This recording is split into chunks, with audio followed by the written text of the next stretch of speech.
I thought it was a fantastic basketball game. I really did. It put two really good basketball teams together against each other. And when we played them down there, we won in overtime. We knew it was it was probably one of the more physical basketball games that we had played all year. And to come away with an overtime victory, we expended every amount of energy that we had to win that basketball game. So we knew it was going to be a similar game here.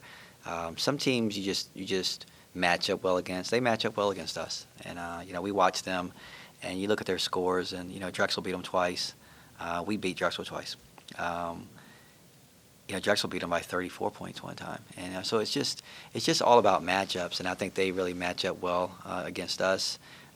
We came out, the emotion of senior day. I didn't think it affected anyone except for me. And I'm out there and in a fog because these kids mean so much to not only me, my career, my style as a coach, but JMU Nation in particular. They've done so much, and they're the epitome of student athlete. You go out and you recruit. You can only hope and pray that you're going to recruit kids who come through a system and sacrifice so much like these kids did. So they came out. I thought the reception was fantastic. It's a great crowd here to see them off.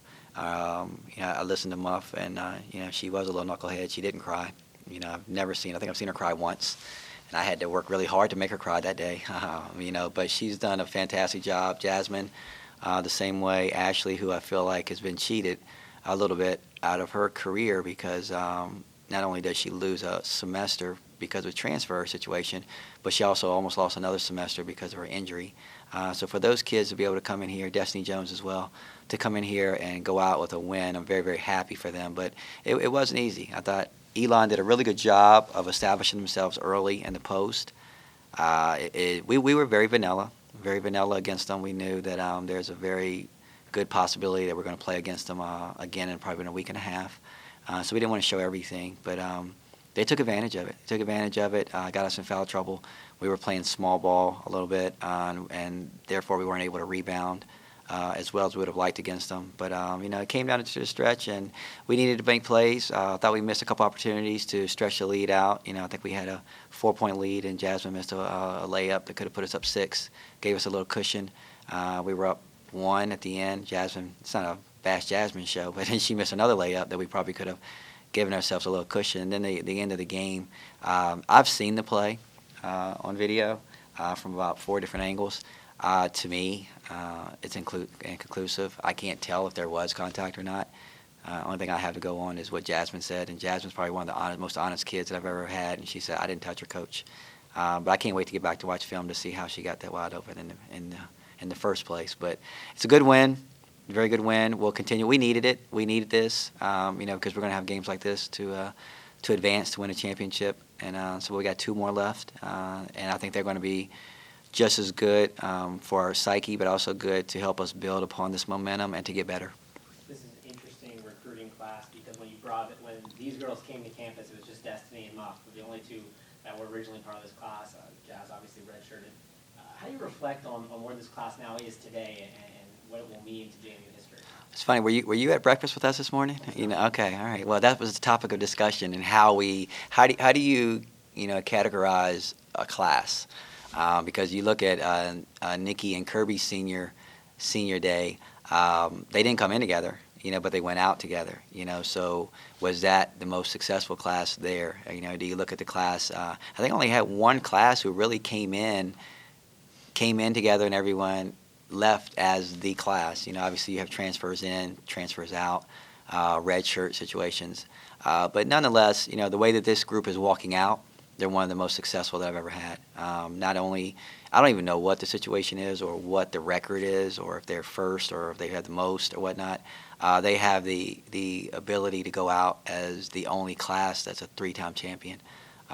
In my tenure, Nikki was a 3-time champion by herself.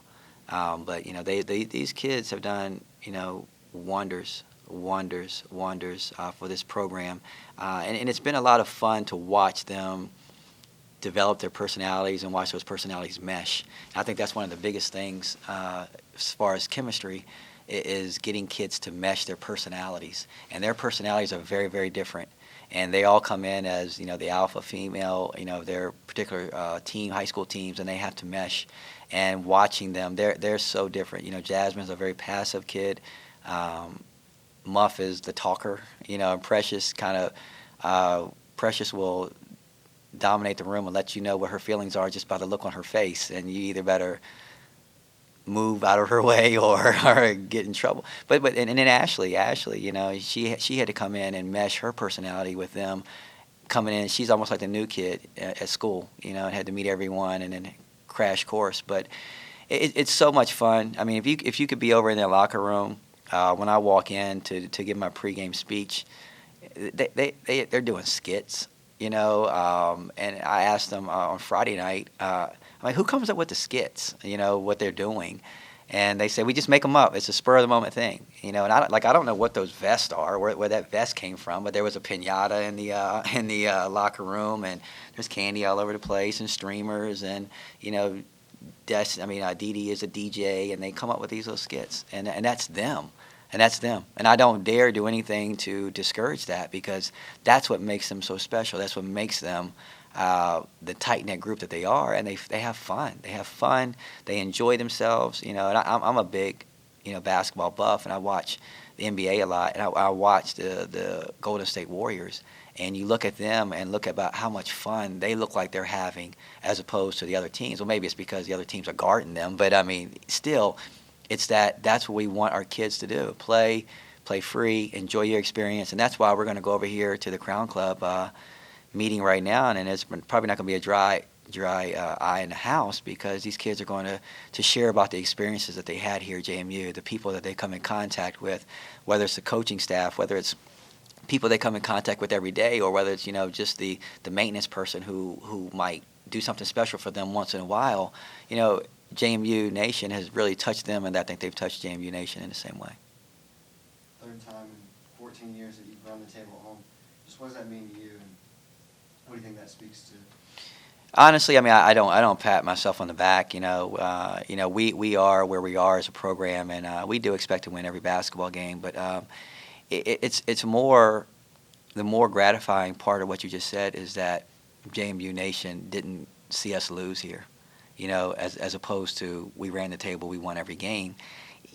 If we handle everything throughout the process, then we'll do those things. But my relationship with this university, with this program, and what we've instilled. And you look at my staff, everyone is a JMU alum, and so that just really just trickles down to the kids, and that you play for something that's bigger than you, and that's this university. That's the name on the front of the jersey. And I bet you if we didn't come away victorious today, they would have been disappointed, but been disappointed for the fans more so than anything else. So it's a really good situation. Makes you feel good to walk around town knowing that no one in Harrisonburg, unless they travel to William & Mary, saw us lose a game, and it's a good feeling. It's a really good feeling. And these kids, they we don't say, hey, that's not one of our immediate goals to write down, go undefeated at the Convo. But, if you do everything that you're supposed to do, then you will go undefeated at the Convo. Anything else? All right.